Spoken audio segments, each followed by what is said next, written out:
கட்டிய கணவனை கழுத்தை நெரித்து கொன்றுவிட்டு பச்சை நாடகமாடிய அதர்ம பத்தினி மனைவி இவர்தான்.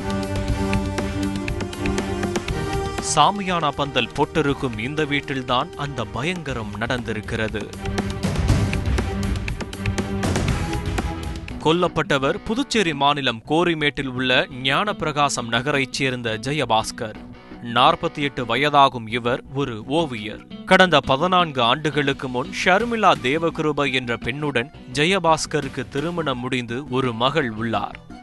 சம்பவத்தன்று இரவு வீட்டில் படுத்திருந்த ஜெயபாஸ்கர் திடீரென மாரடைப்பு ஏற்பட்டு மயங்கி விழுந்ததாக கத்தி கூச்சலிட்டிருக்கிறார் அவரது மனைவி ஷர்மிளா. உடனே அக்கம்பக்கத்தினர் ஒன்று சேர்ந்து ஜெயபாஸ்கரை மீட்டு மருத்துவமனையில் சேர்த்திருக்கிறார்கள். அங்கே ஜெயபாஸ்கரை சோதித்த மருத்துவர்கள் அவர் ஏற்கனவே இறந்துவிட்டதாக பகீர் கிளப்பியுள்ளனர். இந்த தகவல் போலீசாரின் காதுகளுக்கும் சென்றிருக்கிறது. சம்பவ இடத்திற்கு விரைந்த போலீசார் ஜெயபாஸ்கரின் சடலத்தை உடற்கூறாய்விற்கு அனுப்பி வைத்துள்ளனர்.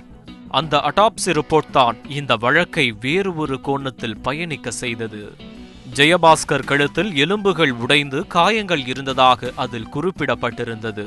இதனால் சந்தேகமடைந்த போலீசார் ஷர்மிளாவிடமிருந்தே விசாரணையை தொடங்கினார்கள்.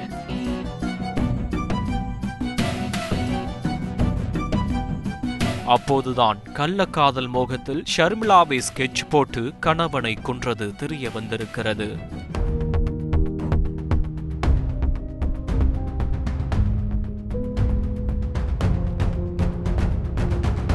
44 வயதான ஷர்மிளா புதுச்சேரி நகர பகுதியில் பை தைக்கும் கடையில் வேலை செய்து வந்திருக்கிறார். அந்த கடையின் உரிமையாளர் சேகர். கடலூரைச் சேர்ந்த இவருக்கும் ஷர்மிளாவுக்கும் நாளடைவில் பழக்கம் ஏற்பட்டிருக்கிறது. இருவரும் பை தைப்பதை நிறுத்திவிட்டு கடையிலேயே காதல் வளர்த்திருக்கிறார்கள். இந்த கள்ளக்காதல் லீலைகள் ஒரு கட்டத்தில் ஜெயபாஸ்கருக்கு தெரியவர மனைவியை கண்டித்துள்ளார். மேலும் மனைவியை வேலைக்கு அனுப்பாமல் நிறுத்தியிருக்கிறார். இதனால் கள்ளக்காதலர்களால் உறவை தொடர முடியாமல் போயிருக்கிறது. இதற்கு ஒரு தீர்வு கட்ட நினைத்தவர்கள் அந்த கொடூரத்தை செய்ய துணிந்துள்ளனர்.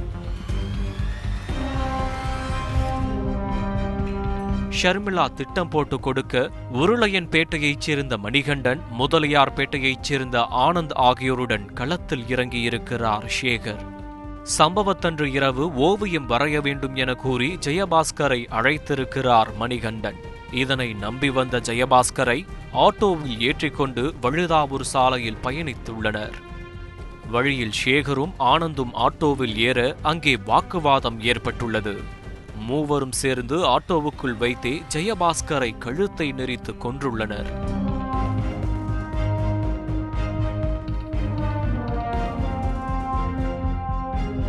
பிறகு சடலத்தை ஆட்டோவிலேயே கொண்டு வந்து வீட்டில் இறக்கி படுக்க வைத்துவிட்டு மூவரும் எஸ்கேப் ஆகியிருக்கிறார்கள். அடுத்த நொடியே கணவன் மாரடைப்பால் மயங்கியதாக ஷர்மிளா தனது நாடகத்தை தொடங்கியிருக்கிறார். ஆனால் மொத்த நாடகத்தையும் உடற்கூறாய்வு அறிக்கை அம்பலப்படுத்தியது.